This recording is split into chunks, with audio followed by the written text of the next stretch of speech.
अस्सलाम वालेकुम। आज की वीडियो में हम करेंगे एक्सरसाइज 9.2 ये जी 9th क्लास की मैथमेटिक्स और इसका हम करेंगे क्वेश्चन नंबर 8 करेंगे। इससे जो पिछले क्वेश्चन हैं पहले करवा चुकी हूँ, उसका लिंक मैं डिस्क्रिप्शन में दे दूँगी, आप वहाँ से देख लीजिएगा। तो स्टार्ट करते हैं। हमारे पास है क्वेश्चन नंबर 8 है इसमें कि show that the points A हमारे पास क्या है -6 -5, बी हमारे पास 5 -5 और सी हमारे पास है 5 -8 and D is equals to -6 -8 are the vertices of a rectangle. ये हमारे पास क्या है, एक रेक्टेंगल के वर्टिसेस हैं, यानी कि यहाँ पर हमारे पास रेक्टेंगल है एक, ठीक है। तो उसके ये वर्टिसेस हैं हमारे पास A B C and D, ठीक है। तो ये हमारे पास इसके वर्टिसेस हैं। Find the length of its diagonals, हमने ये लेंथ फाइंड आउट करनी है, यानी कि हमने क्या फाइंड आउट करना है, हमने फाइंड आउट करनी है इसके डायगोनल की लेंथ के क्या वो दोनों आपस में इक्वल है, यानी कि ये डायगोनल और ये वाला डायगोनल। हमने ये प्रूव करना है कि ये दोनों आपस में इक्वल है, यानी कि ए सी और बी डी ये दोनों आपस में इक्वल होने चाहिए, ठीक है। उससे पहले सबसे पहले तो हम देख लेते हैं ना कि क्या ये जो गिवन हमारे पास है ये एक रेक्टेंगल भी है कि नहीं है। यानी कि उसके लिए हम क्या करेंगे, ये वाली जो साइड्स हैं इनके हम डिस्टेंस फाइंड आउट करेंगे। अगर तो ये और ये साइड्स आपस में इक्वल हुई और ए डी और बी सी आपस में इक्वल हुए, इसका मतलब है कि ये हमारे पास एक रेक्टेंगल है। जब रेक्टेंगल प्रूव हो जाएगी उसके बाद हम क्या करेंगे, इसके डायगोनल्स को फाइंड आउट करेंगे और देखेंगे क्या वो डायगोनल्स भी आपस में इक्वल हैं कि नहीं है। तो स्टार्ट करते हैं इसका सोल्यूशन। सबसे पहले हमने डिस्टेंस फाइंड आउट करना है। ए बी का फाइंड आउट कर लेते हैं डिस्टेंस, फिर बी सी का, फिर सी डी का और फिर ए डी का, ठीक है। ये डिस्टेंस हम फाइंड आउट कर लेते हैं और देख लेते हैं कि क्या ये साइड और ये साइड आपस में इक्वल हैं और ये आपस में इक्वल हैं कि नहीं है, ये हम फाइंड आउट कर लेते हैं। तो मैं यहाँ पे लिख लेती हूँ सोल्यूशन। सबसे पहले हम फाइंड आउट कर लेते हैं डिस्टेंस बिटवीन ए बी। तो distance of A B is equals to square root of x2 minus x1 whole square plus y2 minus y1 whole square, ठीक है जी। ये हो गया मेरे पास फार्मूला। अब इधर हमने करना क्या, मेरे पास a किसके इक्वल है, a मेरे पास इक्वल है -6 -5 और जो b है वो मेरे पास इक्वल है 5 -5। ये हो गया x1 y1, ये हो गया x2 y2। अब इनकी वैल्यूज़ यहाँ पे सब्सिट्यूट कर लेते हैं। तो x2 मेरे पास क्या है, यहाँ पर 5 है, माइनस x1 मेरे पास क्या है -6, ठीक है, इसका होल स्क्वायर प्लस यहाँ पर y2 मेरे पास क्या है -5 और y1 भी मेरे पास क्या है -5, तो -5 और होल स्क्वायर, ठीक है जी। ये हो गया मेरे पास। तो यहाँ से मेरे पास क्या आ जाएगा 5 और माइनस माइनस क्या होता है हमारे पास +6 का होल स्क्वायर प्लस यहाँ पे क्या आ जाएगा -5 माइनस माइनस क्या होता है +5 का होल स्क्वायर, यानी कि 5 + 6 क्या हो जाएगा 11 का होल स्क्वायर और -5 + 5 क्या हो जाएगा 0 का होल स्क्वायर, यानी कि स्क्वायर रूट ऑफ 11 का स्क्वायर। तो 11 का यहाँ पे स्क्वायर है तो स्क्वायर और स्क्वायर रूट कैंसिल आउट, यानी कि distance of A B is equals to 11, ठीक है। तो डिस्टेंस ऑफ ए बी हमारे पास आ गया 11। अब हम फाइंड आउट कर लेते हैं बी सी। तो ए बी हो गया, अब हम फाइंड आउट कर लेते हैं बी सी। तो मैं यहाँ पे लिख लेती हूँ distance between A B C. तो बी किसके इक्वल है मेरे पास, बी है जी मेरे पास 5 -5 और जो सी है वो मेरे पास है 5 -8, ठीक है। अब हमने distance of B C find out करना है। तो distance of B C is equals to square root of x2 minus x1 whole square plus y2 minus y1 whole square, ठीक है। ये हो गया मेरे पास डिस्टेंस का फार्मूला। अब यहाँ पर x1 ये है मेरे पास, y1 ये है, ये x2 और ये y2। इनकी वैल्यूज़ को हम बीच में सब्सिट्यूट कर लेते हैं। तो x2 मेरे पास क्या है 5 है, माइनस x1 क्या है मेरे पास 5 होल स्क्वायर प्लस y2 मेरे पास क्या है -8 माइनस y1 मेरे पास क्या है -5 और इसका कर लेते हैं हम ऊपर होल स्क्वायर। तो 5 - 5 क्या हो जाएगा मेरे पास 0। तो मैं यहाँ पे लिख लेती हूँ 0 का होल स्क्वायर प्लस यहाँ पे आ जाएगा -8 + 5 का होल स्क्वायर, यानी कि स्क्वायर रूट ऑफ मेरे पास आ गया -3 का होल स्क्वायर। तो -3 का होल स्क्वायर है मेरे पास, तो माइनस का साइन स्क्वायर में क्या होता है, ख़त्म हो जाता है। तो मैं इसको ऐसे भी तो लिख सकती हूँ ना कि 3 का होल स्क्वायर, और मेरे पास क्या है, डिस्टेंस ऑफ BC। वो इस वजह से किया क्योंकि डिस्टेंस कभी भी नेगेटिव नहीं होता, वैसे भी स्क्वायर के बीच में हमारे पास जो माइनस साइन है वो ख़त्म हो जाता है। तो इसी वजह से ये स्क्वायर और स्क्वायर रूट कैंसिल आउट, तो distance of BC is equals to 3। तो डिस्टेंस ऑफ BC हमारे पास 3 आ गया। उसके बाद हमने क्या करना है, इसके बाद हमने फाइंड आउट करना है इसको DC को, तो डिस्टेंस बिटवीन DC। तो मैं यहाँ पे लिख देती हूँ DC is equals to square root of x2 minus x1 whole square plus y2 minus y1 का होल स्क्वायर। ये हो गया हमारे पास। अब यहाँ पर हम क्या करेंगे कि इनकी वैल्यूज़ जो है यहाँ पे मैं D और C की लिख लेती हूँ। D मेरे पास है यहाँ पर माइनस D है जी -6 -8, और जो C है मेरे पास वो है 5 और -8। तो यहाँ पे लिख लेते हैं x1 y1, यहाँ पर x2 y2, इनकी वैल्यूज़ को सब्स्टिट्यूट कर लेते हैं। तो distance between DC is equals to x2 क्या है मेरे पास 5 माइनस x1 क्या है मेरे पास -6 होल स्क्वायर, प्लस यहाँ पर क्या है y2 मेरे पास क्या है -8, और y1 मेरे पास यहाँ पर क्या है, वो भी मेरे पास है -8 और इसका होल स्क्वायर। ठीक है, तो यहाँ पे फिर हम लिख लेते हैं कि मेरे पास क्या हो जाएगा 5 माइनस माइनस प्लस 6 का होल स्क्वायर, प्लस यहाँ पे क्या आ रहा है -8 प्लस 8 का होल स्क्वायर। तो 5 प्लस 6 क्या होता है हमारे पास 11 का होल स्क्वायर प्लस 0 का होल स्क्वायर, और ये डिस्टेंस ऑफ DC है। ठीक है, अब यहाँ पर हम क्या कर लेंगे कि यहाँ पे मेरे पास हो जाएगा, यहाँ पे साइड पे कर लेते हैं आगे। तो यहाँ पे कर लेते हैं साइड पे कि मेरे पास क्या आया है, distance of DC is equals to square root of 11 का स्क्वायर और स्क्वायर रूट कैंसिल आउट, तो distance of DC is equals to 11। अब हमारे पास क्या आ गया है, हमारे पास ये भी आ गया, AB भी आ गया, BC भी आ गया, DC भी आ गया, पीछे क्या रह गया AD। तो हम फाइंड आउट कर लेते हैं डिस्टेंस बिटवीन AD। तो A जो है वो मेरे पास है, A मेरे पास है -6 -5, और जो हमारे पास है उसके बाद D है वो हमारे पास है -6 -8। ठीक है, तो यहाँ पे अब कर लेते हैं distance of AD is equals to square root of, हमारे पास आ जाएगा x2 माइनस x1 का whole square plus y2 minus y1 का होल स्क्वायर। ठीक है, इसके बीच में हम क्या कर लेते हैं, वैल्यूज़ को सब्स्टिट्यूट कर लेते हैं। तो ये मेरे पास है x1, ये y1, ये है x2 और ये है y2।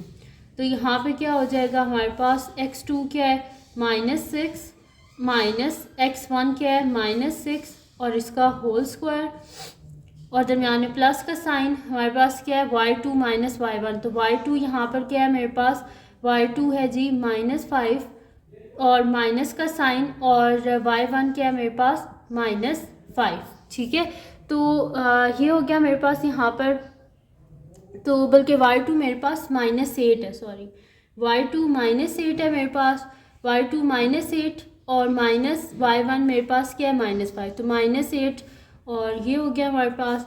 अब यहाँ पे कर लेते हैं -6 प्लस 6 का होल स्क्वायर, प्लस यहाँ पे क्या हो जाएगा मेरे पास -8 प्लस 5 का होल स्क्वायर। तो यहाँ पे क्या हो जाएगा स्क्वायर रूट ऑफ 0 का स्क्वायर, प्लस यहाँ पे क्या हो जाएगा मेरे पास -8 प्लस 5 क्या हो जाएगा मेरे पास -3 का होल स्क्वायर।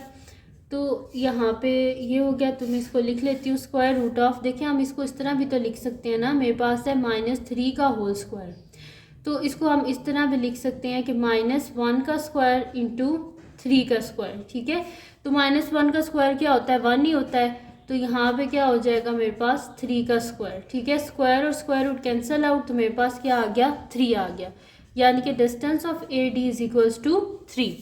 तो अब ये मेरे पास सारे जो डिस्टेंस है वो आ गए हैं, एक मेरे पास है 3 है, एक मेरे पास 11 है, और जो फर्स्ट था AB वो भी 11 था, और AD 3 है मेरे पास। ठीक है, यानी कि अब यहाँ पे मैं नेक्स्ट शीट ले लेती हूँ और उस पर मैं आपको बता देती हूँ।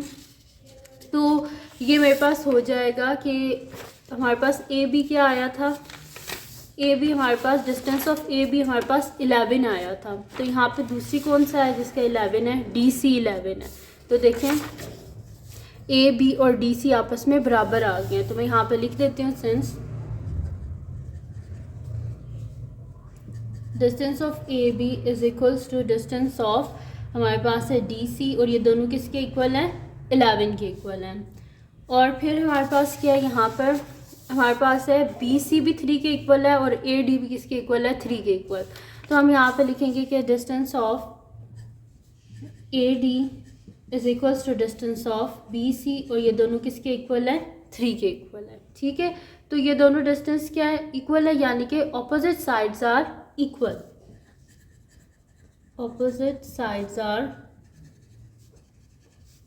इक्वल, यानी कि इसकी जो ऑपोजिट साइड्स हैं वो आपस में क्या आई हैं, हमारे पास इक्वल आ गई। अब क्या रह गया पीछे, डायगनल्स रह गए हैं, यानी कि हमने अब क्या फाइंड आउट करना है, डायगनल्स को, यानी कि ए सी को फाइंड आउट करना है और बी डी को फाइंड आउट करना है। तो अब यहाँ पे मैं लिख लेती हूँ कि सबसे पहले ए और सी की वैल्यूज़ लिख लेते हैं। ए मेरे पास है -6 -5 और सी जो है वो मेरे पास है 5 और -8। अब यहाँ पे ये है x1 y1, ये है x2 और ये है y2। तो distance of A C is equals to मेरे पास हो जाएगा, तो distance of A C is equals to square root of x2 minus x1 whole square plus y2 minus y1 whole square. तो यहाँ पे क्या हो जाएगा, x2 में हमारे पास क्या है 5 माइनस x1 क्या है -6 और इसका होल स्क्वायर। ठीक है, प्लस y2 क्या है हमारे पास, y2 -8 माइनस y1 मेरे पास क्या है -5 का होल स्क्वायर। तो यहाँ पे हो जाएगा square root of 5 minus minus plus 6 का होल स्क्वायर, प्लस यहाँ पे मेरे पास क्या आ रहा है -8 प्लस 5 का होल स्क्वायर, यानी कि मेरे पास क्या आ रहा है यहाँ पर 11 का होल स्क्वायर प्लस -8 प्लस 5 क्या होता है -3 का होल स्क्वायर। ठीक है, तो यहाँ पे क्या हो जाएगा मेरे पास कि 11 का स्क्वायर हमारे पास क्या हो जाता है 121 प्लस -3 का होल स्क्वायर है, तो माइनस साइन क्या किस में चेंज हो जाएगा, प्लस में हो जाएगा, और 3 का स्क्वायर क्या होता है 9, यानी कि स्क्वायर रूट ऑफ 130। तो ये क्या आ गया, diagonal A C is equals to square root of 130। ठीक है, ये हो गया मेरे पास। अब क्या फाइंड आउट करना था हमने, डायगनल हमारे पास एक डायगनल आ गया स्क्वायर रूट ऑफ 130, दूसरा डायगनल हमने ये फाइंड आउट करना है बी डी। ठीक है, तो इसको फाइंड आउट कर लेते हैं, यहाँ पे साइड पे ही मैं कर लेती हूँ फाइंड आउट। तो यहाँ पे मेरे पास क्या आ जाएगा कि लिख लेते हैं वैल्यूज़ ए और डी की। तो ए जो है वो मेरे पास है -6 -5 और जो डी है वो मेरे पास है -6 -8। तो ये x1 y1, ये x2 और ये y2। ठीक है, तो ये आ गई मेरे पास वैल्यूज़। अब क्या कर लेते हैं, मैं डिस्टेंस का फार्मूला यहाँ पे लिख लेती हूँ। तो यहाँ पे मेरे पास आ गया ए डी और बी डी थे, सॉरी मैंने ए की वैल्यू लिख ली, यहाँ पे मुझे बी की लिखनी थी। तो बी किसके इक्वल है हमारे पास 5 और -5, तो इसी को ही 5 बना लेते हैं, 5 -5 और ये मेरे पास बी है। ठीक है, तो हमें डायगनल हमारे पास दूसरा कौन सा, मैंने गलती से ए लिख लिया, डायगनल हमारे पास ये वाला बी और डी, ये तो हम फाइंड आउट कर चुके हैं ना, ये वाला करना था बी और डी। तो ये मेरे पास है 5 और -5। तो यहाँ पे लिख देते हैं कि distance between B D is equals to square root of x2 minus x1 whole square plus y2 minus y1 whole square. तो यहाँ पे ये मेरे पास इनकी वैल्यूज़ लिख लेते हैं। तो x2 क्या है -6 माइनस x1 क्या है हमारे पास 5 होल स्क्वायर, दरम्यान प्लस का साइन, y2 क्या है हमारे पास -8 माइनस y1 क्या है -5 का होल स्क्वायर। ठीक है, तो ये आ गया मेरे पास। तो यहाँ पे क्या हो जाएगा, -5 और -6 क्या होता है -11 का होल स्क्वायर प्लस हमारे पास क्या है -8 प्लस 5 का होल स्क्वायर, यानी कि मेरे पास क्या हो जाएगा -11 का होल स्क्वायर प्लस -8 प्लस 5 क्या हो जाएगा -3 का होल स्क्वायर। तो हमारे पास क्या होता है, माइनस साइन स्क्वायर में प्लस का साइन प्लस में चेंज हो जाता है, और 11 का स्क्वायर क्या होता है 121, प्लस माइनस 3 का स्क्वायर क्या होता है हमारे पास 9, यानी कि स्क्वायर रूट ऑफ 130। ये आया मेरे पास डिस्टेंस ऑफ बी डी, यानी कि डायगनल हमारे पास जो दूसरा डायगनल है, diagonal B D is equals to square root of 130। ठीक है, तो दोनों डायगनल्स किसके इक्वल आ गए हमारे पास, स्क्वायर रूट ऑफ 130। तो मैं यहाँ पे लिख देती हूँ कि distance of A C is equals to distance of B D, और ये दोनों किसके इक्वल है, स्क्वायर रूट ऑफ 130। इसके हिसाब से हमें क्या पता चला है कि diagonals are equal, hence diagonals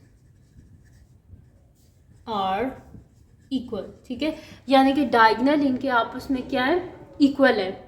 अब एक और चीज़ है कि हमारे पास क्या होता है कि जो रेक्टेंगल होती है उसमें अगर आप देखें तो हमारे पास क्या बनते हैं, दो ट्रायंगल बनते हैं। एक इसमें ये 90 डिग्री का होता है और एक ये हमारे पास यहाँ पे 90 डिग्री के ये हमारे पास एंगल्स होते हैं। ठीक है, तो हम देखते हैं कि क्या ये दोनों ट्रायंगल्स बनती हैं, और ट्रायंगल को हम किस तरह प्रूव कर सकते हैं, राइट एंगल ट्रायंगल को पाइथागोरस थ्योरम से। यानी कि अगर इनकी एक साइड जो है मतलब कि अगर हम दो डिस्टेंस को ऐड करें तो हमारे पास थर्ड डिस्टेंस आ जाए, तो वो हमारे पास क्या होता है, पाइथागोरस थ्योरम होता है।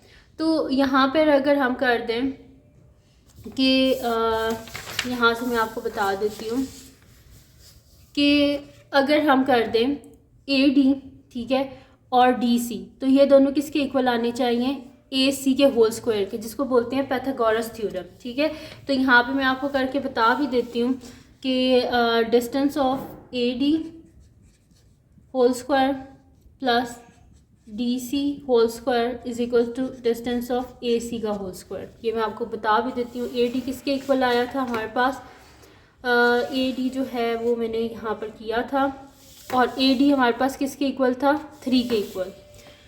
तो होल स्क्वायर है यानी कि 3 का whole square, plus D C किसके इक्वल आया था 11, तो 11 का whole square is equals to A C किसके इक्वल है, स्क्वायर रूट ऑफ 130 का होल स्क्वायर। ठीक है, तो 3 का स्क्वायर क्या होता है 9, प्लस हमारे पास क्या होता है 11 का square 121 is equals to square और स्क्वायर रूट कैंसिल आउट 130, तो 9 प्लस 121 क्या होता है 130 इज इक्वल्स टू 130।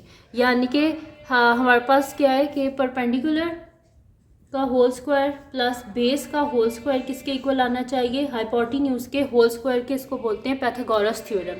तो यहाँ पे पाइथागोरस थ्योरम हमारे पास जो है वो क्या हो गया, प्रूफ हो गया, क्योंकि इसके बेस और जो इसका परपेंडिकुलर है उन दोनों के स्क्वायर्स का जो सम है वो हाइपोटेन्यूज के स्क्वायर के इक्वल आ गया है।